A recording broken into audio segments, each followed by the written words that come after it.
Bonjour, je m'appelle Maud Thibault-Leduc, je suis votre animatrice pour les capsules Régalez-vous. J'ai avec moi aujourd'hui Karine Meilleur et la petite Lexia qui va être ma co-animatrice. Bonjour!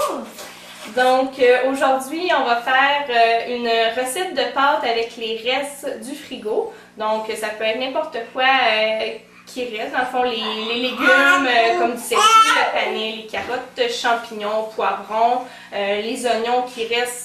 Ça peut être n'importe quelle pâte. Dans le fond, des pâtes, on a toutes sortes. Ça peut être des pennines, les spaghettis, les rotini, puis les bons vieux macaronis qu'on a tout le temps. On peut prendre la sauce tomate, on peut se faire une sauce soi-même. Avec la viande, on a tout le temps des fois un petit reste de poulet cru, cuit, le thon, le porc. Mais pour aujourd'hui, ça va être du porc haché. Donc ça va être un macaroni style italien qu'on va cuisiner aujourd'hui. Donc on a coupé pour la recette 2 branches de céleri, 2 gousses d'ail, puis un oignon complet. Puis je pense qu'il me reste du panais dans le frigo. Puis en même temps, je vais sortir ma viande. Seulement une livre de porc, ça aurait pu être du bœuf haché.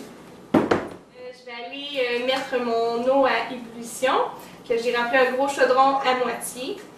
Moi, je vais couper le panais pendant ce temps-là. Puis dans le fond, pendant que Karen coupe le panais, ben, on peut partir la poêle, le mettre l'huile, puis commencer à faire revenir les oignons. Là, on va verser un petit peu d'huile dans la poêle, vraiment juste pour dire. Puis, on part le rond. Maintenant que l'huile est chaude, je vais incorporer l'ail et l'oignon.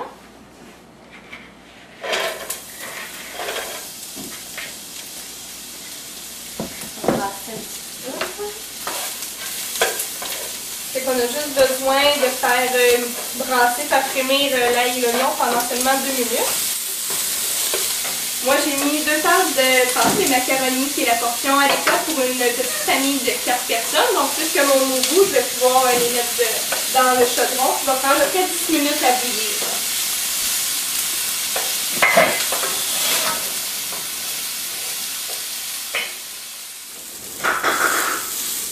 Je peux maintenant ajouter la viande. Donc, je vais ajouter un petit peu comme ça.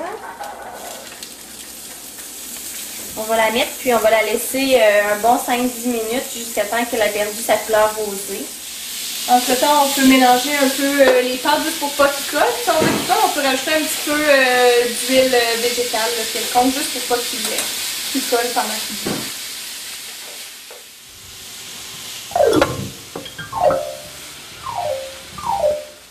Donc la viande est maintenant prête. On va juste rajouter le panais et le céleri qui restaient.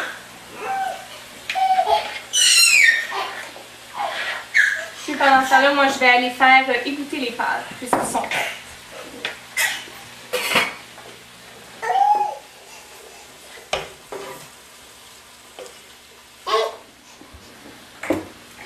Là, j'ai goûté mes pâtes. Il y a une belle croyance que les gens pensent que quand on dessort les pâtes, quand on les secoue, de mettre de l'eau froide pour pas qu'ils collent. Ils peuvent, mais ça fait perdre la valeur nutritive de la pâte, dans le fond, l'amidon, qui est le nutriment principal de la pâte. Dans le fond, juste mettre un petit peu d'huile d'olive ou une quelconque huile végétale pour pas qu'ils collent. Surtout quand on va les manger chaudes, on préfère avoir une belle valeur nutritive. On va ensuite rajouter une boîte de tomates en dés.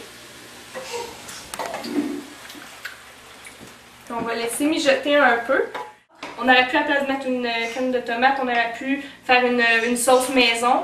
Ou prendre un vieux reste de sauce, prendre un bouillon, mettre de la crème pour que ça fasse un mélange un peu plus onctueux. On va rajouter à peu près 5 ml d'origan et 5 ml de thym, puis sel et poivre à la discrétion de tous. Donc ça fait 2 minutes que ça mijote. On peut maintenant rajouter nos pâtes, puis on va laisser mijoter environ 1 minute juste pour les refaire réchauffer nos pâtes.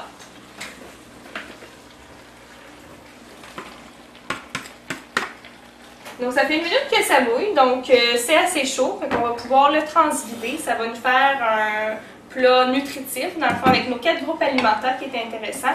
On a avec les macaronis, les produits céréaliers, avec notre viande, les viandes, les substituts, on a des beaux légumes, les tomates, les céleris, le panais, puis il nous manque un groupe Le lait est substitué dans le fond les produits laitiers. Donc, on peut râper un peu de fromage dessus. On aurait pu le faire au four, faire un beau gratin, ou seulement couper des petits blocs puis le manger à part.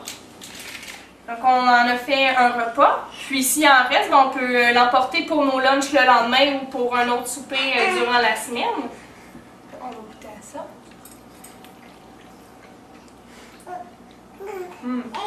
Un vrai régal. Régalez-vous!